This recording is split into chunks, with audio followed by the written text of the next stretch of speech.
Okay, let's continue with discussing the comparison test for improper integrals. So we already covered the theorem, but it's our objective now to talk about strategy when it comes to figuring out whether some integral converges. So we have two directions to take, really,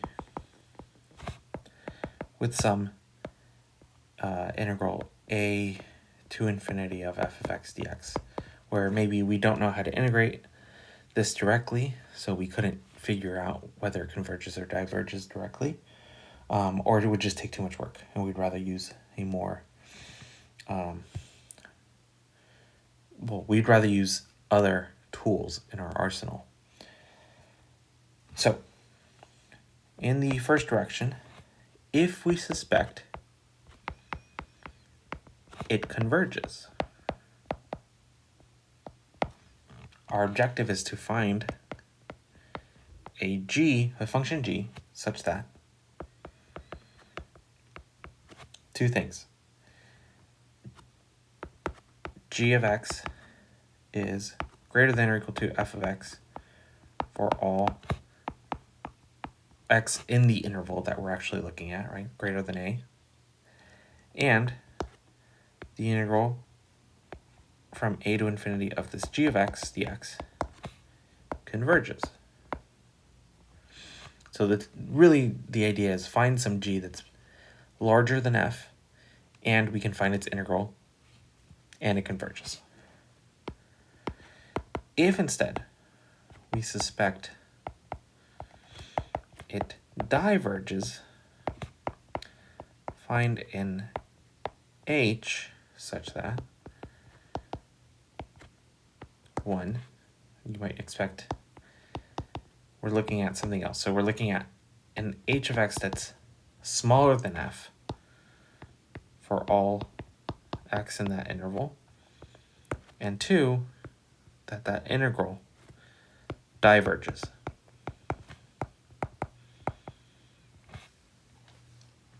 And that will help us show that the original integral that we are working with either converges or diverges. So let's see some examples. We're going to cover two examples here. So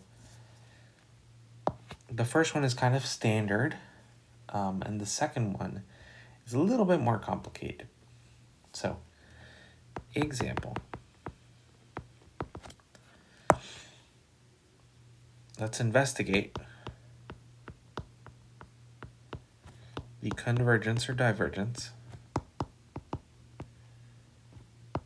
of the integral from 1 to infinity of x plus 1 over the square root of x to the fourth minus x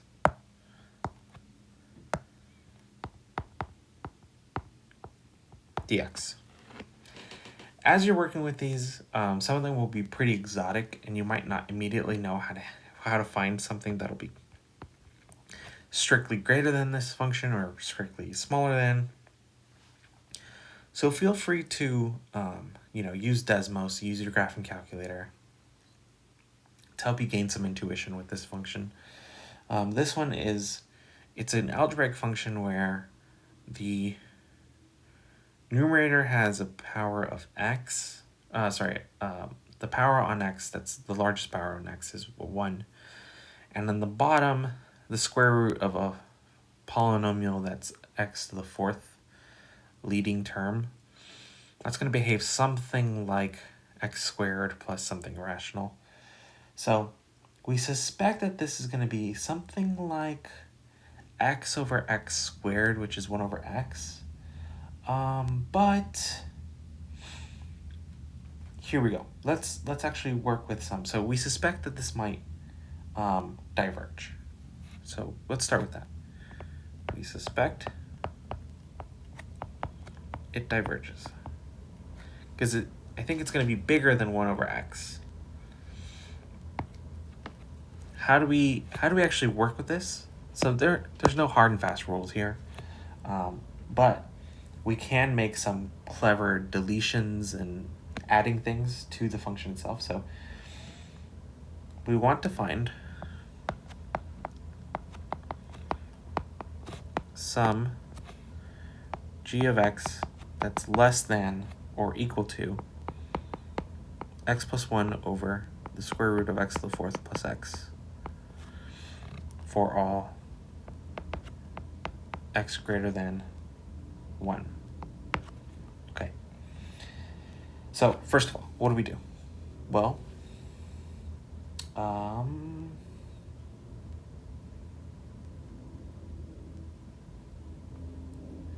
let's start with this x squared plus 1 over, sorry, x plus 1 over square root of x to the fourth plus x.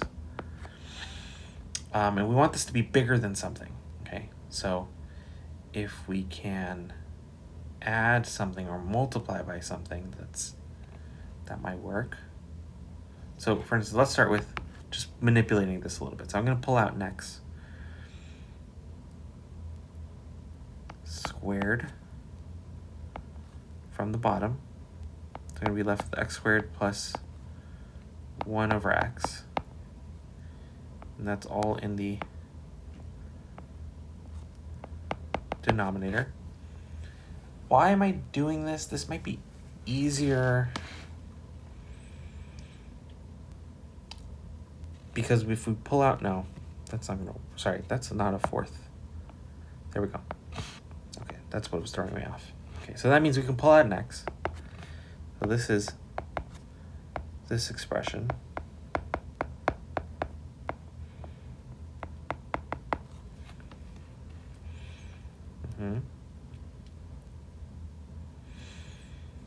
And then I kind of want to cancel these. Would that be possible? They're not exactly the same, but we're assuming that, first of all, if x is greater than 1, then absolute value of x is x. That's not a problem. So I can just write this as x plus 1 over x squared of x squared plus 1 over x. And then, yeah. So the other thing I can do is I can split this into x over x times the square root of x squared plus 1 over x, plus 1 over x square root of x squared plus 1 over x. And keep in mind that this is non-negative. It's going to be positive. And these I can just cancel. So if I drop this off, right, I'm going to get something that's strictly less than what we started with. So we're going to have something like this.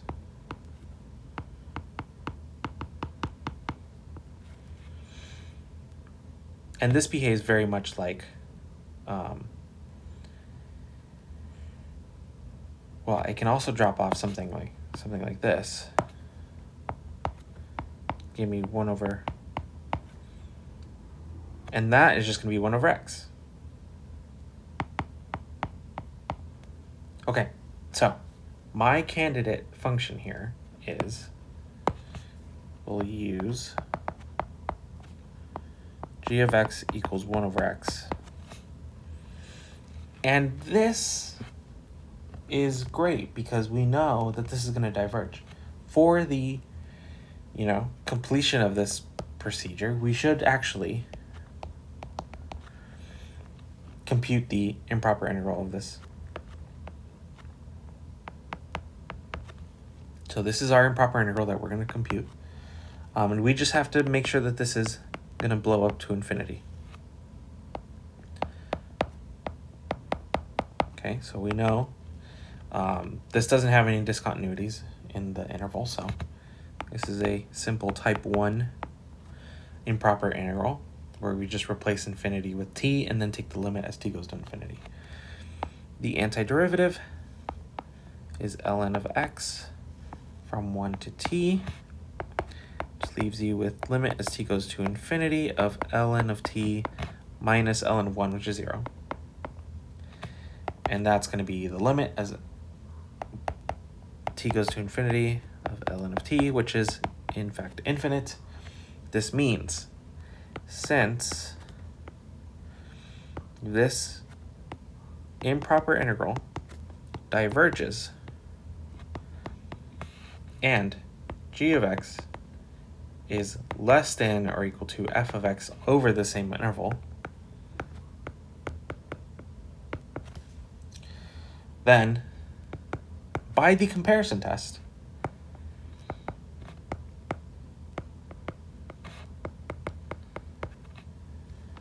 this integral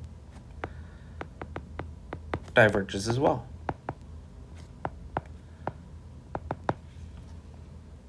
Okay. So that was a fairly standard example of how we would apply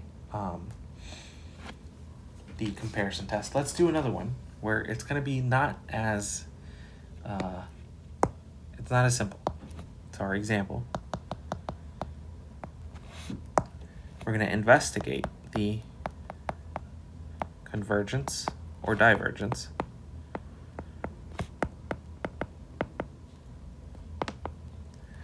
of this integral from 0 to infinity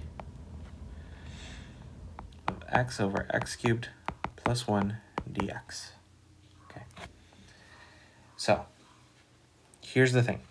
How do we know whether this converges or diverges? We don't really, right? We just have to go with a gut feeling. So because the limit of the integrand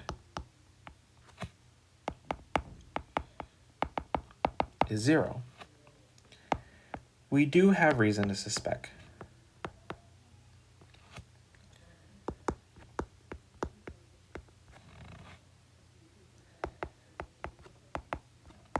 that the integral converges. So our task is to find some g of x, or h of x, whatever you want to call it, such that g of x is both greater than or equal to x over x cubed plus 1 over 0 to infinity, and the improper integral of g of x over this same interval converges, so is finite. Well, we have to try to manipulate f of x so that we can see a reasonable candidate, okay? So we're going to do the same sort of strategies we did before. So I'm going to start with our x cubed plus 1. This is really scratch work that we're talking about here. None of this is really any work that we need to absolutely provide at first. But this helps us determine what that g of x should be, okay? So I'm going to split off an x because I want to be able to cancel the x's, okay? Now, at 0, this blows up, right?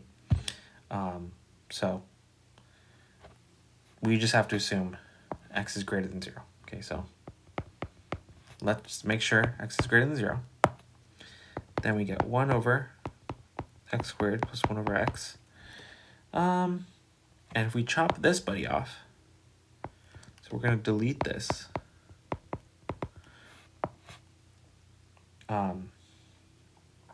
Then that means we're going to have,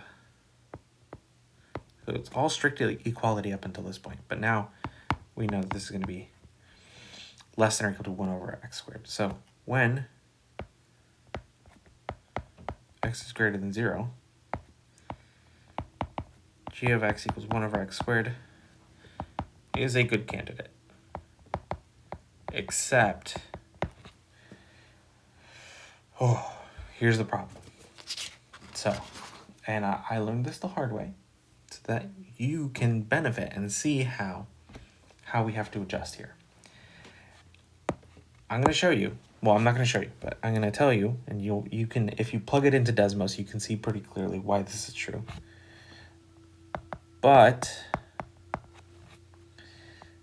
the integral from 0 to infinity of dx over x squared diverges. So we cannot actually use this, okay? This is an inconclusive test. directly, this is inconclusive. So how do we improve this though? I'm going to actually graph the function briefly. So the integrand that we're working with, right? Let's call it looks something like this.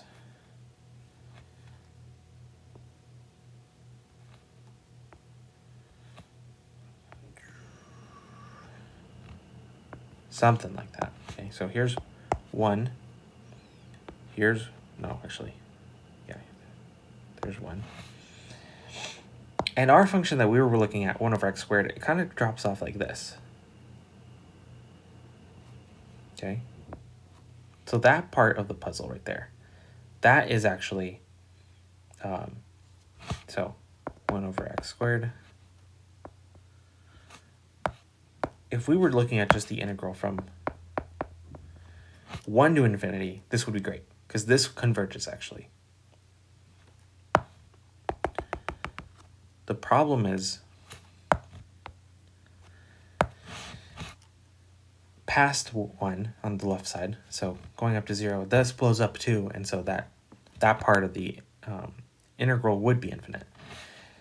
But nicely, let me remind you what the original integrand was. So that was x over x cubed plus 1, right? Yes. Okay. But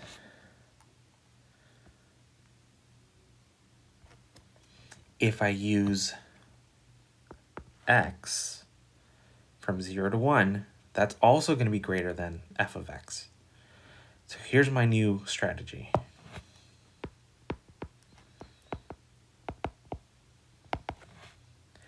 Pick g of x equals, and it's going to depend on whether we're talking about x being greater than 0 and less than 1, or x is greater than 1 but unbounded. So for x being greater than 1, we can use 1 over x squared. For x from 0 to 1, we're going to use x. Okay, so that's the red curve that I've just drawn here.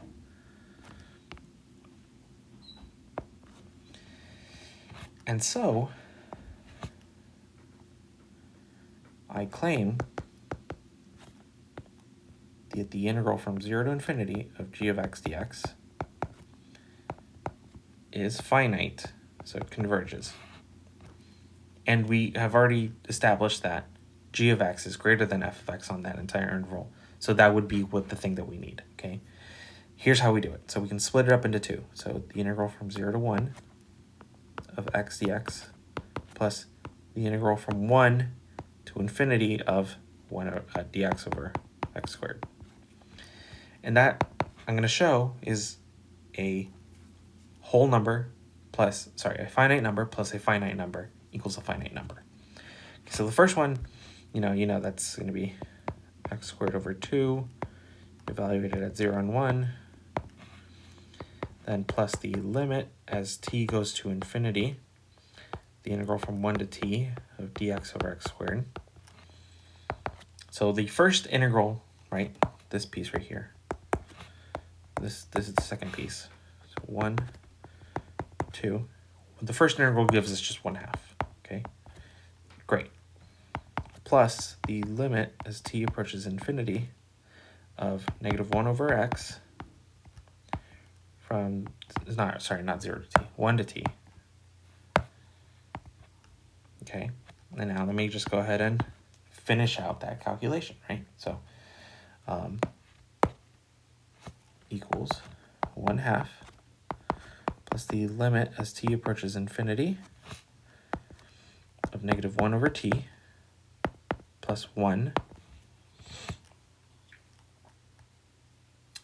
and plugging in infinity here, or taking that limit gives us 0. This is still going to be 1.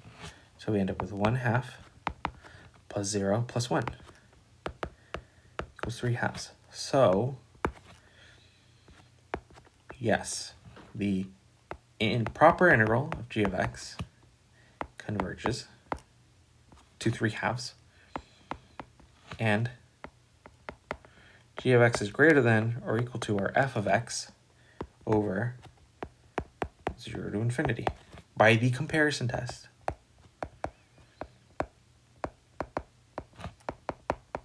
So that's the result that we need in order to put the pieces together.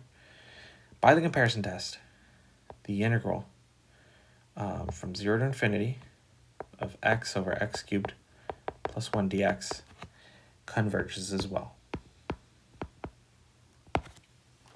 Even though we didn't have to actually write out or find what this integral was, we just know converges. And that's the beauty of it, really. So that's really the point of using the comparison test. And we'll see how this